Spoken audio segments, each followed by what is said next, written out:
મિત્રો, આજે આપણે વાત કરશું કે શેર બજાર કેવી રીતે ચાલે છે, શેર બજારમાં તેજી કેવી રીતે થાય છે, મંદી કેવી રીતે થાય છે, કયા શેરો કેવી રીતે વધે છે, ઘટે છે. ઘણા લોકોના મનમાં પ્રશ્નો હોય છે કે શેર બજાર કેવી રીતે ચાલતું હોય છે. ઘણા લોકો ફંડામેન્ટલ જોઈને ચાલતા હોય છે, ઘણા લોકો ટેકનિકલ જોઈને ચાલતા હોય છે, તો ઘણા લોકો સેન્ટિમેન્ટલ પણ ચાલતા હોય છે. આપણે વાત કરીએ પ્રથમ ફંડામેન્ટલની, તો શેર બજાર ફંડામેન્ટલ ઉપર પણ ચાલતું હોય છે. ફંડામેન્ટલની જો વાત કરીએ તો એમાં પ્રાઇસ અર્નિંગ રેશિયો જોવાતો હોય છે, કંપનીઓના પરિણામો જોવાતા હોય છે, કંપનીઓની ઈપીએસ જોવાતી હોય છે, કંપનીઓની બુક વેલ્યુ જોવાતી હોય છે. દાખલા તરીકે પ્રાઇસ અર્નિંગ રેશિયો છે, કોઈ પણ કંપનીનો શેર 100 રૂપિયા આસપાસ ટ્રેડ થઈ રહ્યો છે અને એની કમાણી વાર્ષિક 5 રૂપિયા છે, તો એને 5 ડિવાઇડેડ કરીએ 100ને તો 20નો પીઈ આવે, એટલે કે એ કંપનીના શેરનો ભાવ જે છે એ 20ના પીએ ઉપર ટ્રેડ કરી રહ્યો છે. પીઈ ઘણું મહત્ત્વનું હોય છે, એટલે ફંડામેન્ટલમાં પીઈનો એક મુખ્ય ભાગ હોય છે. બીજું, આ શેરની બુક વેલ્યુ કેટલી હોય છે એ પણ જોવાનું હોય છે.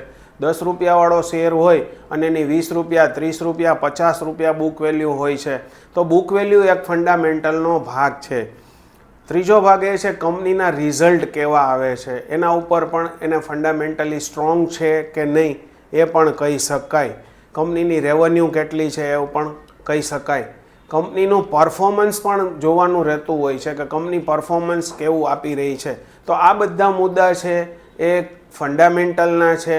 ઘણા બધા લોકો આ ફંડામેન્ટલના મુદ્દા જોઈને જ ચાલતા હોય છે ને શેરોની ખરીદી કરતા હોય છે. બીજું જોવા જઈએ તો ઘણા લોકો ટેકનિકલ ઉપર ચાલતા હોય છે, ચાર્ટિસ્ટ ઉપર ચાલતા હોય છે. ચાર્ટ કેવો બને છે, કેન્ડલ કેવી થાય છે, કે વોલ્યુમ કેટલા છે એના ઉપરથી પણ નક્કી કરતા હોય છે કે કયા શેરનો ભાવ કયા વોલ્યુમથી કેટલો વધ્યો છે, કેટલો ઘટ્યો છે.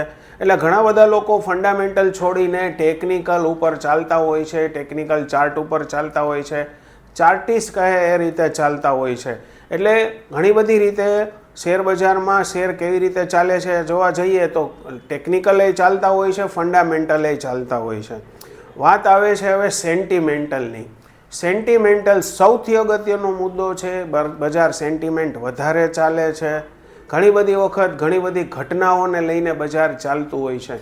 તો સેન્ટિમેન્ટની અંદર જોવા જઈએ તો મુદ્દામાં ચૂંટણીઓના પરિણામો હોય છે, આરબીઆઈની પોલિસીની જાહેરાત હોય છે, કે કોઈ રાજકીય મોટી ઉથલપાથલ થઈ હોય તો એ પણ જોવાનું હોય છે, કયા દેશમાં ક્યારે વોર ચાલુ છે એ પણ એક સેન્ટિમેન્ટલ મુદ્દો બને છે, બજેટ આવવાનું છે તો એના ઉપર પણ લોકો સેન્ટિમેન્ટલ ચાલતા હોય છે, આરબીઆઈની પોલિસીની જાહેરાત થવાની છે. એટલે ઘણી બધી વખત સેન્ટિમેન્ટલ પણ લોકો શેરોમાં ખરીદી કરવા જતા હોય છે ને વેચતા લેતા હોય છે.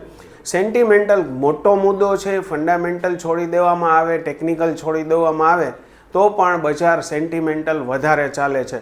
દાખલા તરીકે કોઈ પણ ચૂંટણીના પરિણામો છે, તાજેતરનો જ દાખલો લઈએ તો 2024માં લોકસભાની ચૂંટણીમાં આપણને એક્ઝિટ પોલ આવ્યા ત્યારે બજારમાં 4,000 થી 5,000 પોઈન્ટનો ઉછાળો જોવા મળ્યો હતો એક્ઝિટ પોલના દિવસે.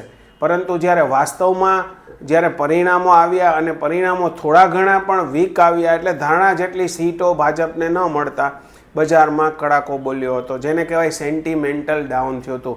ત્યારે પછી ટેકનિકલ કાંઈ જોવાનું નથી, ત્યારે પછી ફંડામેન્ટલે ભૂલાઈ ગયા હતા. ટેકનિકલ કારણ ભૂલાઈ ગયું, ફંડામેન્ટલ ભૂલાઈ ગયું અને સેન્ટિમેન્ટલ ફૂલ ફોર્મમાં આવી અને બજારમાં વધઘટનું કારણ બન્યું. અત્યારે જે ઘટના ઘટી રહી છે ટેરિફ વોરની, એ પણ સેન્ટિમેન્ટલ જ કારણ છે. આમ જોવા જઈએ તો ટેરિફ વોરની ઇમ્પેક્ટ હજુ આવી નથી, ત્યાં અત્યારથી બજારમાં જે ઘટાડો છેલ્લા 1-2 મહિનામાં જોવા મળ્યો છે એ સેન્ટિમેન્ટલ જ ઘટાડો કહી શકાય. કારણ કે હજી ટેરિફ વોરની તો કોઈ ઇમ્પેક્ટ આવી નથી, એટલે કોઈ ફંડામેન્ટલ તો ચેન્જ થયા જ નથી, કોઈ પરિણામો બદલ્યા નથી કોઈ કંપનીના. એટલે એ જોવા જઈએ કે ટેકનિકલ ચાર્ટ જોવા જઈએ તો એમાં કોઈ પણ પ્રકારના ફેરફાર વગર બજારમાં મોટી વધઘટ થઈ છે. 30 થી 40% શેરોના ભાવ તૂટ્યા છે. તો એ ફંડામેન્ટલને અવગણીને, ટેકનિકલને અવગણીને જે રીતે ભાવ તૂટ્યા છે એને સેન્ટિમેન્ટલ જ કારણ કહી શકાય. એટલે કે સેન્ટિમેન્ટલ કારણોથી પણ બજારમાં મોટી મૂવમેન્ટ જોવા મળતી હોય છે.